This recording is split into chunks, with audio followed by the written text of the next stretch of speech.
Dr. Ray Peterson, welcome to WPBS Weekly. It's so great to have you here. Thank you. Well, before we dive into 250 years of American history, let's get to know you a little bit. We know you grew up on a farm. You spent decades teaching political science at Jefferson Community College. I'm willing to bet some of your students out there might recognize you still. You had plenty of them. Hope so. Yeah. How did that background shape your interest in American history and civic life? Well, when I was in high school, extra high voltage power lines came crashing through our farm. And your farm was in Oswego County? In Oswego County, Yeah. from the nuclear plants in Oswego County. They destroyed nearly 13 acres of beautiful woodlands that were bordered on a river. So my father fought it in court, but eventually had to give up. So he bought a sawmill. We made the trees into lumber, built houses and barns with it, so we were resilient with that. We learned the Jeffersonian characteristic of resilience. My job on the farm was to raise calves. And watching the calves, I became interested. Why did they do what they did? And I developed a lifelong interest in human nature as well. So that'll produce my first novel, which is Cow Kind, where the cows are characters as well as the humans. Everybody there is trying to figure out, why are we fighting the Vietnam War? The teaching political science at JCC, there were many great parts of it, but one of my favorites was advising student organizations. So I was the first full-time advisor to the African Latin Society, which I'm neither. I was the first full-time advisor to the first gay, lesbian, bisexual support group, student group, and the Students for Peace group. So my teaching always focused on looking at history from the point of view that the present is history.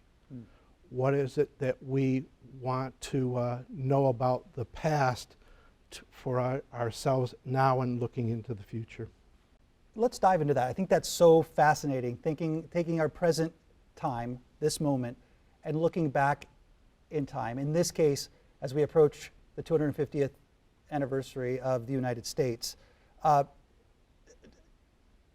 heard you describe the revolution as a moment that temporarily expanded opportunity and social equality. And it sounds like that's right in your wheelhouse in terms of some of the work you did as a writer, as a professor, your work at JCC.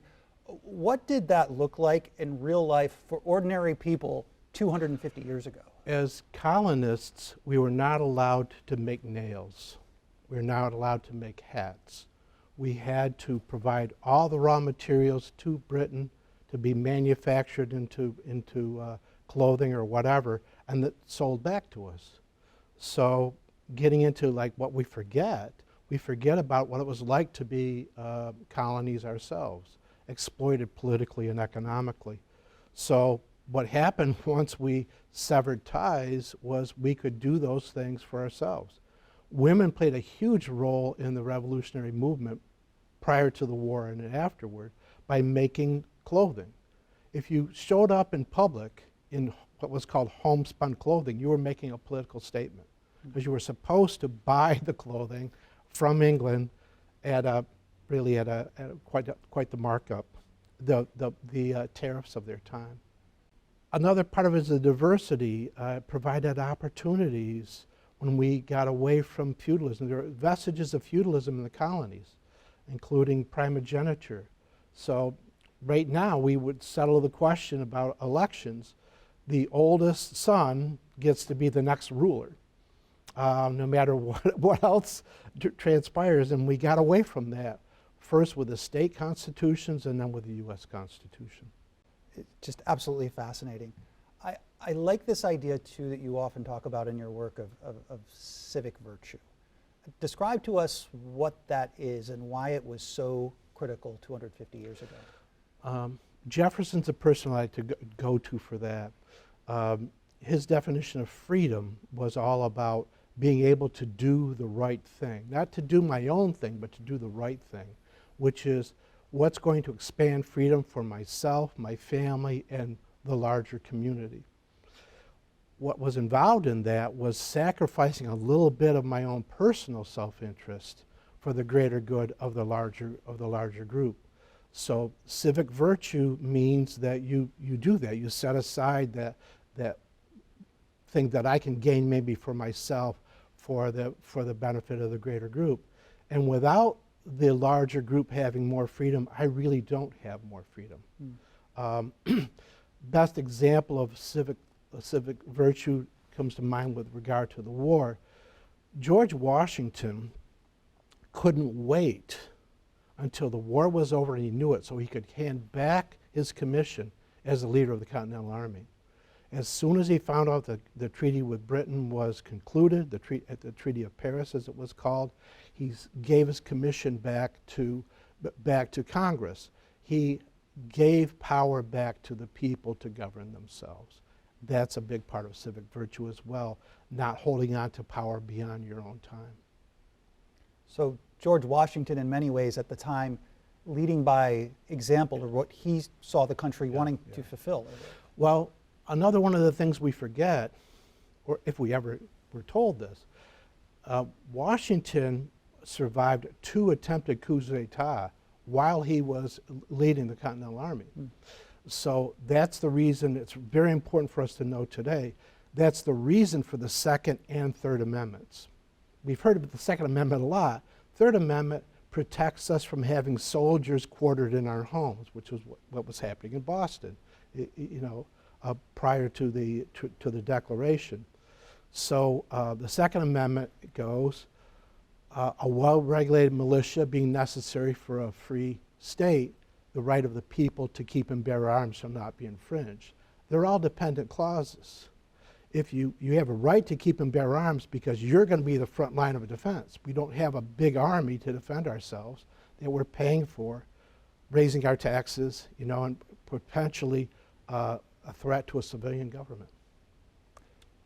Were the founders confident that Americans could live up to that responsibility of that civic virtue of carrying forward that flag? Or? If they were confident, we wouldn't have checks and balances. So there are two, what's really important, and I've found this so many times, we're only told about one part of the checks and balances, the checks internally to keep one branch from becoming too powerful.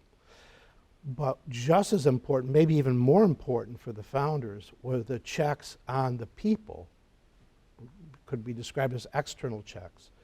They didn't trust human nature enough that we could govern ourselves without having this outside force. And the outside force would be led by these elites who somehow were, they had more reason. How do we know they had more reason? Because they had more property. So if we extend that today, the richest person in the world then would be the most self-governing, virtuous person, not acting out of self-interest. I think that kind of flips things on their head in some ways. Absolutely. It makes me think of current conversations about the Electoral College as well. The Electoral College would be Exhibit A for an external check. We've had probably half a dozen situations in our history where the Electoral College created a form of constitutional crisis. Just in itself, that the person receiving the most number of votes might not become president has happened several times in our history. It always accompanies some controversy and some questioning about the viability of the Constitution. Can we talk about this tension between liberty and order, freedom and stability? Is that tension part of what has kept the Constitution alive for 250 years? It's kept the Constitution alive, sometimes on life support. It's good to go to a quote from Benjamin Franklin here. When he came, 2 quotes actually. He came out of the Constitutional Convention. He was asked by someone, what did we get, a monarchy or a republic? And he said, a republic if you can keep it. It's going to be up to constant efforts by the citizenry to exercise their civic virtue, to maintain it. He also, this is a little bit more pithy, he said, those who would sacrifice liberty for security deserve neither. And it is a constant tension. Alexis de Tocqueville in the early 19th century wrote Democracy in America, and he said there's this tension between liberty and equality. If we go for too much equality, it will threaten our liberty. He was more worried about that. I would argue that we need to do more in the way of the economic equality that the opportunities provided when we broke from Britain still today. I brought this book to show. This was written in 1976 in the bicentennial, Crisis of Democracy. The authors are from elite universities in the US, in Europe, and Japan. And they argued that we have too much democracy today. And democracy it grew up along with capitalism. Adam Smith's Wealth of Nations was also published in 1776. So you've got the whole idea of not having monopolies, of having a competitive economy, a free trade economy to benefit us. But they said in 1976, well, you know, there's too much democracy that hurts capitalism, so we would go with capitalism and accept limits on our democracy. I don't think we can tackle issues like climate change, you name it, which itself creates an immigration crisis, unless we have an engaged citizenry willing to share in the burdens and the benefits. Yeah, conversations we're still having today. We've got about a minute left. If you could sit down with one of the founding fathers for a conversation, what would you want them to know about the country at 250 years old? What would you tell them? I would say the science of your time, which was based upon the great chain of being, the idea that all the creatures on earth are in this chain and the white male was at the top, no one could exchange positions, that this was maybe the best of its time, but the 19th century brought us evolution. We evolve, we grow, we change, we benefit, so that to the extent that we take that in and we use the public education that Jefferson emphasized, local government, civil liberties, we are able to tackle the challenges. But maybe some of the restrictions on majority rule from the external checks need to be loosened up a bit. Right. Thank you so much. This has been such a pleasure. Thanks. Happy 250.